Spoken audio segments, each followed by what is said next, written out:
Alright, so you guys got 2 cards. And I'm just going to be honest, Aquarian energy is my favorite. I love the air energy. So any cross watchers are watching, like, you need to pull multiple cards for Aquarius. First of all, I didn't probably do it because there was too many, and usually when these cards fall out, they come in clusters. So I'd only pick one out of that cluster, if it's especially the one on the top, and if the other ones are not being seen, I'll take those. And 2, I didn't pick these cards. Okay, I did not pick these cards. These cards fell out, and you saw it. So I'm not even trying to try it. So people in the description box or the comment section, if y'all want to complain about Aquarius getting 2 cards, talk to the universe because I didn't do this. So anyway, I ain't taking responsibility. Typically, I take personal responsibility. Right now, I'm not taking it. And even if I did, I like Aquarian energy. They may need some extra advice. That's okay.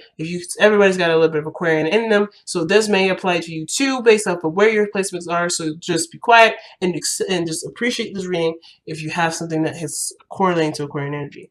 Now, enough of that BS and going all over the place. Let's get on to your section here. Get on to this reading here. You got Black Moon Lilith here, which has mystery at the very end here, and then you have South Node, which is life's debts. So biggest thing, this could have a lot to do with not only sexual energy, but also maybe some things that about your past that you may, or dark part of you that you're coming to understand.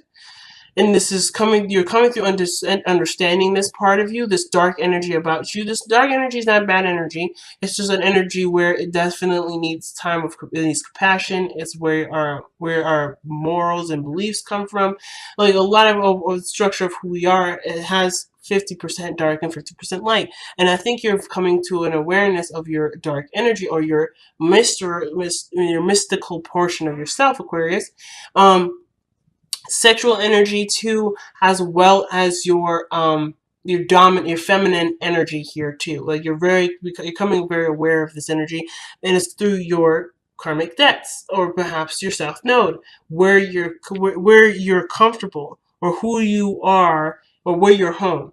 Now, this could indicate the transit South Node, which right now the South Node is in Capricorn. So life's debts right now, what we're doing, especially with Pluto and Saturn, is we're working through a lot of our, or maybe a lot of debts that we may have in power, or where we may feel like we may not be very powerful in. And there could be something regarding that with Pluto and Saturn in Capricorn right now, while the North Node is in Cancer, which automatically will put the South Node in Capricorn. Or it could be your own personal South Node. Now, everyone's is different, and that's why I have the link in the description box. It's a trusted site, and I love them. So go ahead and check those out if you haven't. But I feel like the way that you're going to figure out what your South Node is, well, of course, it's going to be through that chart. But I feel like whatever your karmic debts are, or whatever your South Node is, it's going to be connected with with your dark side. Okay, and I'm not trying to say that you're tapping into your dark energy and being bad with it or whatever. I am saying that there's something connecting you Lilith wise with your karmic debt. Now, this could have to do with sexual energy and maybe some sexual traumas here, or this situation has to do with maybe how your life has been playing out. Maybe some things that are consistent about how you are. Maybe you feel like, maybe if some of you guys, and it's not even a ploy, perhaps it's not, maybe you're not feeling like you're understood, or you're seeing very clearly, and it may be that you're the dark side of you, or there's something that Lilith is in something that would reflect intelligence or isolation. Maybe you've been seen as someone that may not fit in very well, and therefore you're living that out. Or you're understanding why you're either not understood, or so forth, right? There's something here regarding, Lilith energy with the South Node, with your karmic debt. And so let's see what the comparisons are. Let's see what the reading has to say with these 2 cards here. Very interesting starting out with those 2.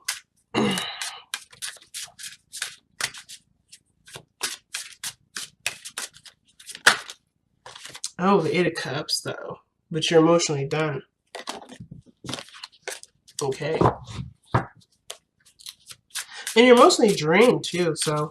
But you're striving for something, for what you truly want, because I feel like you've gone through enough of life's choices, or you've been through enough of the choice things, so the options to know what you want, but to know what you're trying to go for. I'm going to be pulling a miniature modified Celtic Cross, so it's not going to be typical to all the other ones.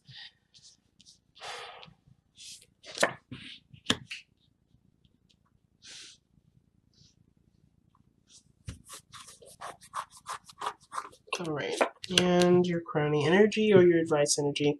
Look right.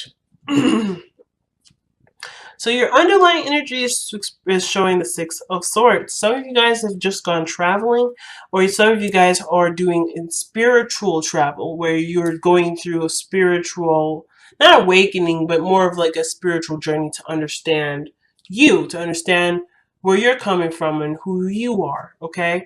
This could be a understanding and tapping into that part of your subconscious. Like I was saying, there's something here, I should have said too, this could indicate, like I said, the feminine energy. And the feminine energy can typically mean your intuition, trusting the subconscious, your subconscious self, being hyper aware and being energetically aware.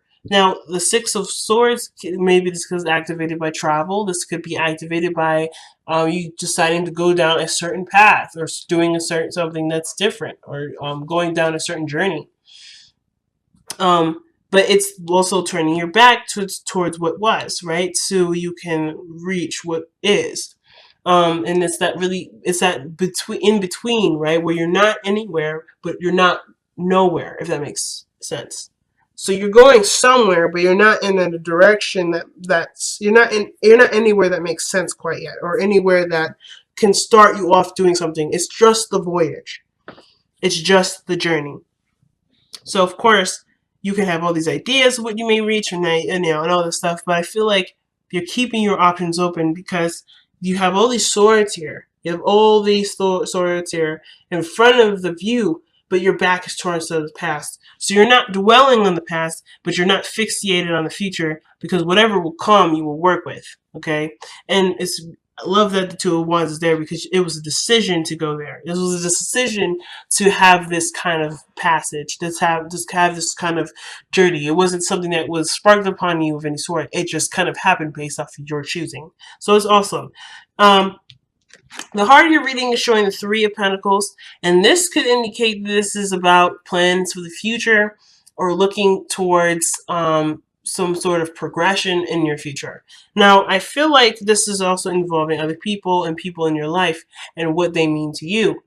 Considering that Aquarius, you rule the 11th house, which has to do with friendships, communities, organizations, people are a big facet in your life, or at least your friendships are. Friendships are really big to you. And for a lot of you guys, friendships may be the situation that's going on here. Some of you guys, it may be a relationship. And the reason why I go with relationship is mainly because I see with the Black Moon Lilith, this is Adam's first wife according to other mythology. But on top of that, you have the Six of Pentacles here in the past. So it could indicate that there's a relationship here.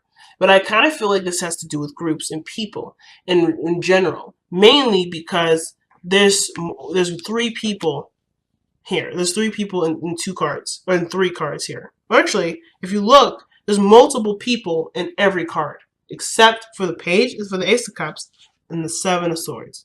Those are the only two cards that I would say there's no actual people in it.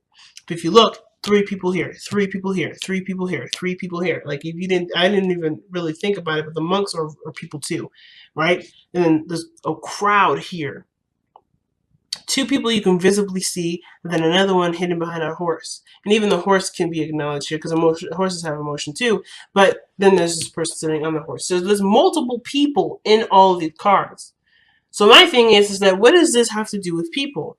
What is your development with people? What is your development with other people? Now, your South Node, or is usually the opposite of the sign that the North Node is in. So I'm not quite sure. I'm not quite sure what this would mean for everyone because I don't know everybody's charts. But I do know that Capricorn is where is not only success and power and control, but it's also traditions and things in which we are used to.